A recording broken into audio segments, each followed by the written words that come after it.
I'm Justine from West Wales Willows, and myself and my husband Alan, we have a willow farm in Carmarthenshire, not far from Bradford, and we grow 260 varieties of willow.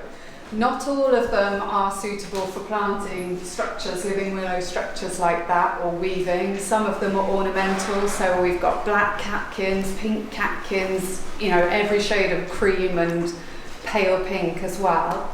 And some of them are tiny little alpine willows, so really are quite small.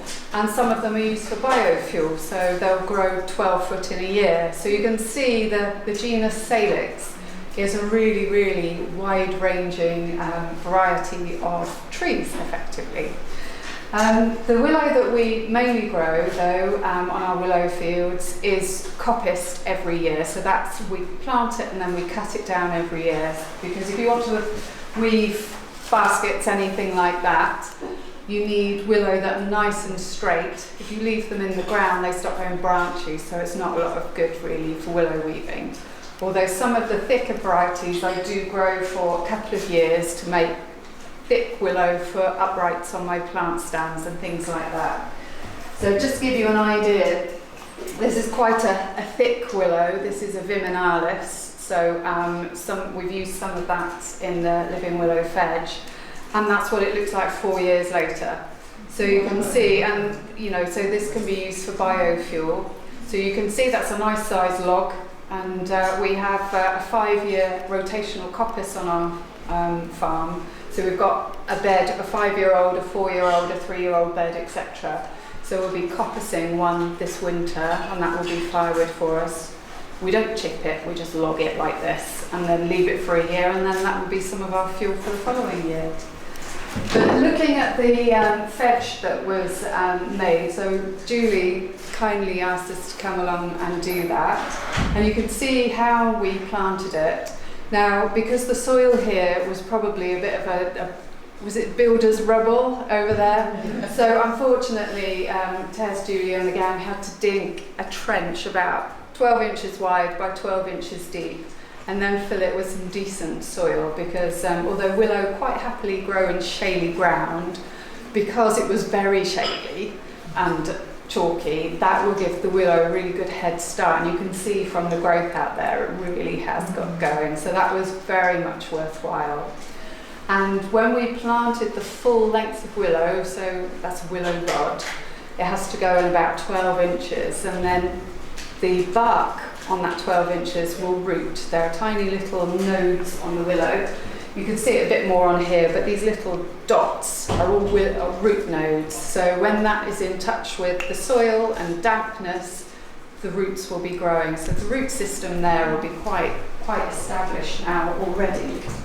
If you don't go quite that deep, what can happen is you'll get a little bit of foliage the first year, but then the root system won't carry it through the winter, so it might die off next year. So hopefully everything there looks really good, Nick, so that's good. And you can see that we actually then gently wove it into shape.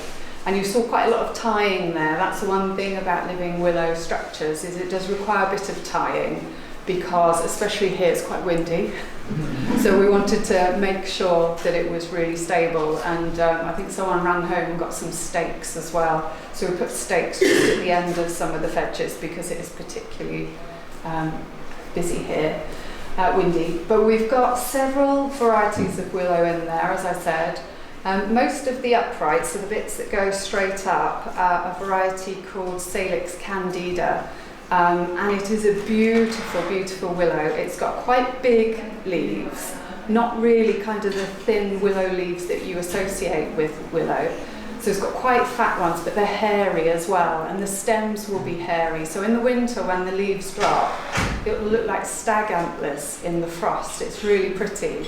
And it has great big huge catkins, which are really good for the pollinators. It's some of the earliest flowering and bee food around, and pollinator food around, so that's why it's a really good one to have.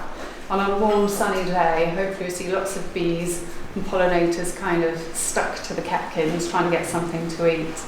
And then the diagonals, we wanted to bring in as much colour as possible, so there's a selection of purple-barked willow, Salix daphnoides, yellow-barked willow, which is the Salix albert cross.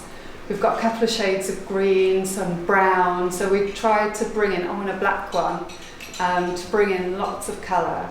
And then the colour will be reflected in the new growth this year. And the hedge is about yay high, and it should get to about that high by the end of the summer as well. Yeah. So it's going to be a really lovely thing to see.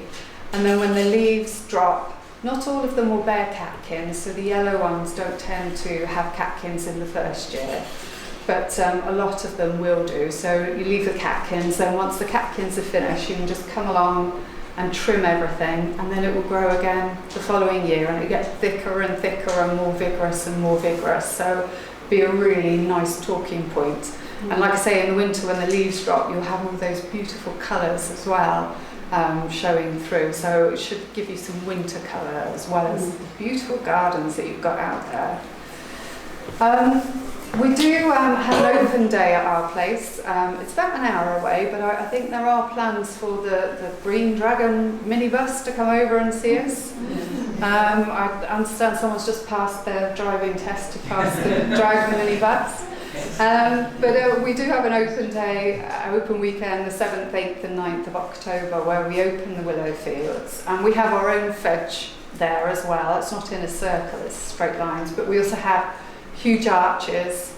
I've got 4 living willow domes of various sizes, which are really good dens, and I've got one that's 4 years old, and to be honest, you can't tell it's a dome. It's so compact on the outside, so it's a really cool little den to have. I did have someone plant one in their back garden for their Alsatians because they didn't have any shade. And typically it is about 10 degrees cooler inside there as well on a summer day. We measured it one year and it makes a big difference. And the birds love them as well. Our willow fields are full of birds. But we've also got an arbour and various other things as well as the willow that we've got. So you're welcome to come to that, or we can be open by appointment. I was just going to really kind of ask if there were any questions about anything, so I'll keep it brief, but I'm quite happy to take some questions, or if you want to catch me afterwards, that's fine. I could go on for hours, but apparently we're running a little bit behind, so that's fine. That's a kind of potted history of where we are. Any questions? Oh, I'm sorry, I arrived a bit late.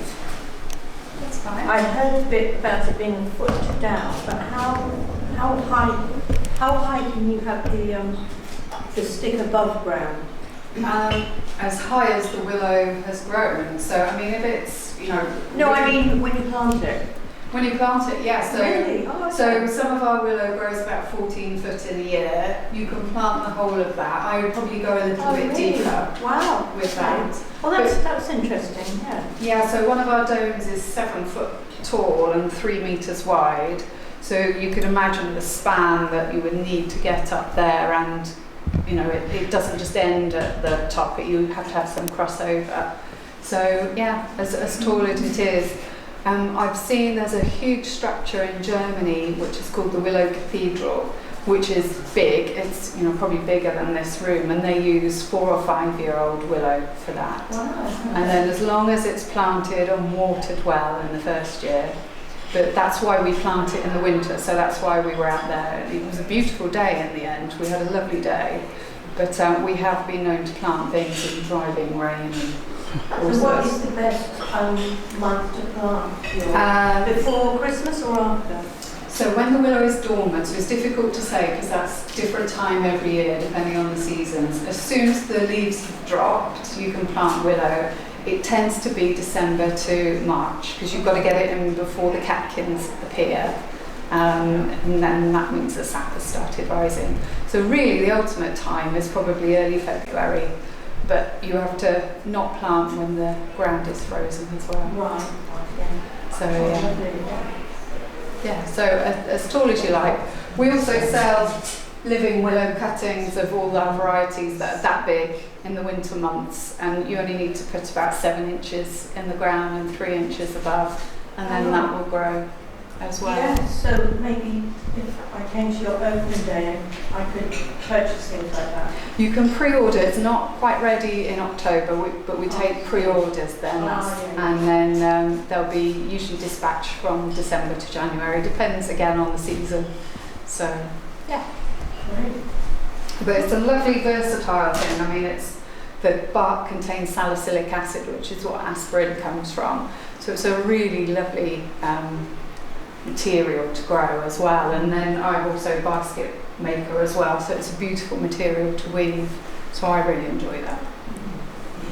I've got a question about the size of the structures. You say, you know, you've got large domes and there's other places, cathedral and whatnot.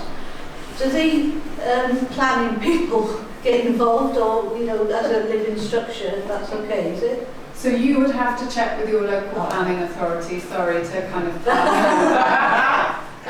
I guess it depends where you're planting and if it's public, but it would always be worth, if it's taller than, I think planning usually kind of kick in about 3 metres, so if it's any taller, most of our domes are 6 foot tall. And if they're in the curtilage of your land, it's not usually an issue because you can put polytunnels up in your garden. But if it's elsewhere, it might be worth just checking. Would it be any good for, I know somebody with a Shetland pony. Yeah. Would it be any good for that, or would they eat it? They would eat it. But if you can protect it from them for the first year, it doesn't matter if they munch the lower down leaves because the ones at the top will be there to photosynthesize unless they climb up. But I don't know anything about Shetland ponies. They do climb up. Yeah. So, yeah, but you know, sheep, rabbits, horses, cows will all eat willow, but if you've got a structure and you keep them away from it for the first year, they usually survive. Okay. Well, thank you very much. Short and sweet. sweet. I just want to ask you about the aspirin level Yes. of it. Does that mean that with the hedge there's a sort of an atmosphere that you breathe in, maybe, that will be soothing? No, it's in the bark. It's in the bark. So you can make a tea out of it. I mean, there's a lady next to you probably tell you more about making teas from herbs than I could. It is used, Alexander, the white willow, which isn't actually white, is usually used for teas. But I don't know the different willows have different levels of salicylic acid because some of them taste sweet, so they've got low salicylic acid, and some of it have that bitter taste like aspirin. You know, do you remember dissolvable aspirin we used to have when we were younger? Before, yes. So you know, it's got that taste, really bitter. Thank you. Okay, thank you very much. Thank you.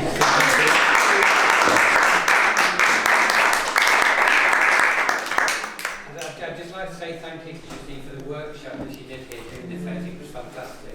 We all just loved it, and to see what it looks like now is just amazing. No, it's lovely. It's lovely to come back and see. Yeah, it really is. Lovely, yeah. And if you do get a chance to go to Justine's Open Day, you really want to go. So we went the other year to see all that willow there growing and the colours. It's just wonderful, absolutely wonderful. I have got some flyers today.